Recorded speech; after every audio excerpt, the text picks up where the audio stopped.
waaw yëf yi de moom man na ndeyloo di rek sëñ Tuubaa Lo moom di rek ci soxna Ñang Saar moom mu gaañu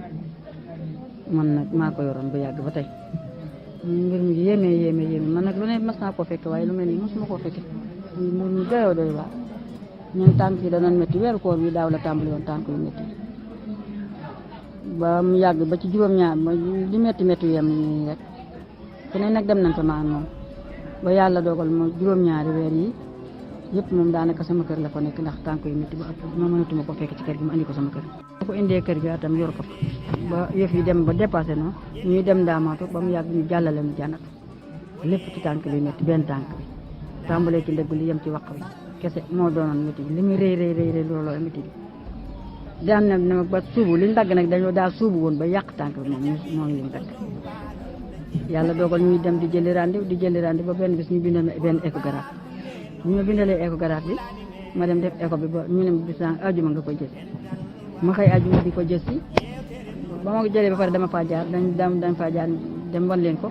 ñu ne ma ana malade bi ma ne leen malade baa nga ca kër ga moom ne ma écho bi malade bi lay àndal ma ne ma ne waaw mu ne ma demal fii ba 2 heures boo ñëwee duñu fekk ma dem bàyyi ba altine ma soog a ñëw ma bi ma ñëwee bañ ko xoolee dañ ko daal di xool rek puus ko yóbbu ko entré néewuñ ma sax dañ koy entré mu ne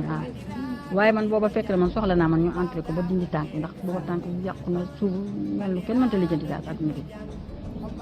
ñoom ñëpp la jaaxal mosuñoo gis nag hôpital feebar bi li muy yàgg mosuñoo gis feebar bi jiñ nañ ko fi suukar lu ne jiñ nañ ko fi waaye mosuñoo gis feebar ñu opéré ko keroog bi ñu ko opéré dimanche ba set bi altine talaata bis ne tey defe naa tey la bis ne suba lañ ma woo ne ma yow yaa fi indi ana sa malade te min may woo nag am na benn ambulance bu ñu gaare ñaar nit wàcc ci ñaar ñooñu ñoo ma woo ci bureau yi waaye avant ñu may woo fekk na man waa hôpital bi jox nañu avertissement am naa fa ay xarit am na ñu ma xamit xam nañ ne moom ñu ngi ruumandaat ban ma woo laaj ma ne ma léegi yow yaa yor ma Ñang Saar ma ne leen waaw malade bi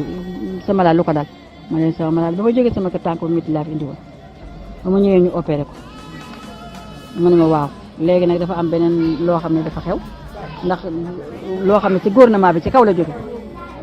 ko sa biir ko koy am juróom-benn fukki at ak juróom-ñaar fukki at ba sa yaram tàngee ngay sëqat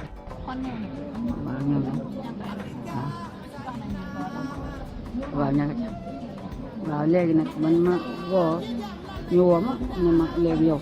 ko daggoon na kii vocal yi moo tax du jaar yoon xam naa damay fexe ba jàllale xibaar bi rek dama koy gàttal léegi talaata lañ ma woo ne ma léegi kii looloo ko dal feebar ko dal xibaar bi ca kaw la jóge ma ne leen man nangu ma ñu ne ma léegi nag dangay wax ñaata nit a nekk sa kër ak ñaata nga amal contact dañ lay quarantaine boo d'accord ñu jox la 300 000 ba 200 000 boole ca ceeb ak ravitaillement di commencé di lim ma ne leen d'accord ma ci tey d'accord ma ci la bëgguma wax leen fa la bon te ñaaw lu bon a bon yàq naa leen xam naa def nañ ma lu ma naqari waaye man wax naa leen lu naqari waaw lànk naa lu ma mën sama kéem tolluwaay kattan dénoncé naa ko mboole sama kilifa yi ci war a yëpp ca saasa foofa ma toog rek fa laa toog wax leen mënuma ci dara nag dañ koo nangu fort ba ci keroog àjjuma ji ñu koy jël di ko yóbbu bañ ne dañuy góor a bëgg a ànd ak ñoom ak doomam dañ ne du dem kenn du dem moom ñoo koy seere te booba fekk na tane na ci guddi gi ba doon ma lakkaloo di ci guddi ñoom ñoo ko def noonu rek maanaam daal dañ koo nangu boom loolu daal laa lay wax dañ koo nangu boom ko ëpp ma doole wan ma seen doole lii daal lañ ma def ne ko ñëpp dégg seen doole daal lañ ma woon doxale ko waxale ko ci ñun si ñoom